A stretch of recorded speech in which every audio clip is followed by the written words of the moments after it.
Item ಯಾವುದೇ ಇರಲಿ try ಮಾಡಿ ಆಚಿ ಚಿಕನ್ ಮಸಾಲಾ. ಗ್ಯಾಸ್ ಪ್ರಾಬ್ಲಮ್ ನೇಕಾರರಿಗೂ ಬಿಸಿ ತಟ್ಟಿದೆ ಅಂತಂದ್ರೆ ನೀವು ನಂಬ್ತಿರೋ ನಂಬಲ್ವೋ ಗೊತ್ತಿಲ್ವ ವೀಕ್ಷಕರೇ? ಯಾಕೆ ಅಂತಂದ್ರೆ ದೊಡ್ಡಬಳ್ಳಾಪುರ ನೇಕಾರರಿಗೂ ಕೂಡ ಈ ವಾರ್ ಬಿಸಿ ತಟ್ಟಿದೆ. ಸೀರೆ ನೇಯೋದಕ್ಕೆ ಬಳಸುವಂತಹ ಕಚ್ಚಾ ವಸ್ತುಗಳ ಬೆಲೆ ಏರಿಕೆ ಆಗಿದೆ. ಇದರಿಂದ ದೊಡ್ಡಬಳ್ಳಾಪುರ ನಗರದಲ್ಲಿ ಸುಮಾರು 20,000 ನೇಕಾರರು ಸಂಕಷ್ಟಕ್ಕೆ ಈಡಾಗಿದ್ದಾರೆ. ಯುದ್ಧದ ಹಿನ್ನೆಲೆಯಲ್ಲಿ ಕಚ್ಚಾ ವಸ್ತುಗಳ ಏರಿಕೆ, ಕಚ್ಚಾ ವಸ್ತುಗಳು ಏನು ಬಳಸಲಾಗುತ್ತೆ ನೇಯ್ಗೆಗೆ ಅದರ ಬೆಲೆಯಲ್ಲಿ 30 to 40% ಏರಿಕೆ ಆಗಿದೆ ಅಂತೆ. ಅಂದರೆ ಸೀರೆ ನೇಯೋದಕ್ಕೆ ಬೇಕಾಗಿರುವಂಥ ಕೆಲವು ಕಚ್ಚಾ ವಸ್ತುಗಳು ಪೆಟ್ರೋಲಿಯಂ ಉತ್ಪನ್ನಗಳಿಂದ ತಯಾರಿಯಾಗುತ್ತಂತೆ.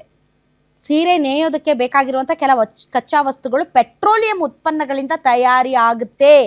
ಹೀಗಾಗಿ ಕೃತಕ ಅಭಾವ ಸೃಷ್ಟಿಸೋದಕ್ಕೆ ಕೆಲವರು ಮುಂದಾಗಿರೋದ್ರಿಂದ ಈ ಕಚ್ಚಾ ವಸ್ತುಗಳ ಬೆಲೆ 30 to 40% ಜಾಸ್ತಿ ಆಗಿದೆ ಅಂತ ನೇಕಾರರು ಈಗ ತಲೆಬಿಸಿ ಮಾಡ್ಕೊಂಡು ಕೂತಿದ್ದಾರೆ.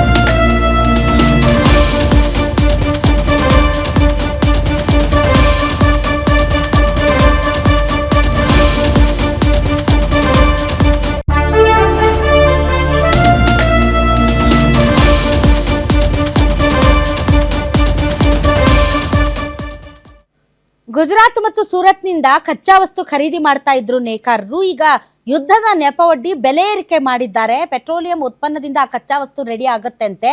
ಸೊ ಈ ಕಚ್ಚಾ ವಸ್ತುವಿನ ಬೆಲೆ ಜಾಸ್ತಿ ಮಾಡಿದ್ದಾರೆ ಅಂತ ನೇಕಾರರು ಈಗ ತಮ್ಮ ಅಳಲನ್ನ ತೋಡ್ಕೊಳ್ತಾ ಇದ್ದಾರೆ. ಕೆಲ ನೇಕಾರ ಮುಖಂಡರು ಮಾತಾಡಿದ್ದಾರೆ, ಬನ್ನಿ ನೋಡೋಣ.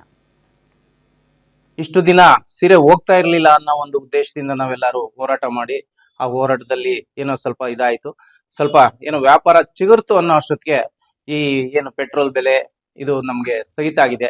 ಅದರಿಂದ ಕಚ್ಚಾ ವಸ್ತುವಿನ ಬೆಲೆ ಜಾಸ್ತಿ ಆಗ್ತಾ ಇದೆ. ಆ ಕಚ್ಚಾ ವಸ್ತುವಿನ ಬೆಲೆ ಜಾಸ್ತಿ ಆಯ್ತು. ಈಗ ನಾವು ಹಳೆ ರೇಟ್ಗೆ ನಾವು ಮಾರ್ತಾ ಇದ್ರೆ ನಮ್ಮ ಸೀರೆ ರೇಟು ಕುಂದೋಗ್ತಾ ಇದೆ. ಅದನ್ನ ನಾವು ರೈಸ್ ಮಾಡ್ಕೊಬೇಕು ಅಂದ್ರೆ ನಾವು ಈಗ ಸೀರೆ ಬೆಲೆಯನ್ನ ರೈಸ್ ಮಾಡ್ಲೇಬೇಕು. ಇದನ್ನ ಪ್ರತಿಯೊಬ್ರು ಎಲ್ಲಾ ನೇಕಾರರು ಮನಗೊಂಡು ನಾವು ಯಾರಿಗೆ ವ್ಯಾಪಾರ ಮಾಡ್ತಾ ಇದೀವಿ ಅವ್ರ ಹತ್ರ ಸೀರೆ ಬೆಲೆಯನ್ನ ರೈಸ್ ಮಾಡ್ಕೊಳೋದಕ್ಕೆ ಸೀರೆಗೆ ಬಳಸ್ತಕ್ಕಂಥ ಕಚ್ಚಾ ಸಾಮಗ್ರಿಗಳೆಲ್ಲ ಬೆಲೆ ಏರಿಕೆ ಆಗಿದೆ. 10% to 30% ವರೆಗೂ ಜಾಸ್ತಿ ಆಗಿದೆ. ಜಾಸ್ತಿಯಾಗಿ ಒಂದಷ್ಟು ಕೃತಕ ಅಭಾವನು ಕೂಡ ಸೃಷ್ಟಿಯಾಗಿದೆ. ಸ್ವಲ್ಪ ಮಟ್ಟಿಗೆ ಕೃತಕ ಅಭಾವನು ಸೃಷ್ಟಿಯಾಗಿದೆ. ಹಾಗಾಗಿ ಇವತ್ತು ನಮ್ಮ ಸೀರೆಯ ಉತ್ಪಾದನಾ ವೆಚ್ಚ ಜಾಸ್ತಿ ಆಗ್ತಾ ಇದೆ. ಸೀರೆಗೆ ಬೆಲೆ ಇಲ್ಲ. ಸೀರೆ ಹಿಂದೆ ಏನು ಬೆಲೆ ಇತ್ತೋ ಅದೇ ಬೆಲೆಗೆ ಹೋಗ್ತಾ ಇದೆ. ಇಲ್ಲಿ ರಾ ಮೆಟೀರಿಯಲ್ ಬೆಲೆ ಅಂತೂ ಜಾಸ್ತಿ ಆಗಿದೆ. ಜಾಸ್ತಿ ಆಗಿರೋದ್ರಿಂದ ನೇಕಾರರಿಗೆ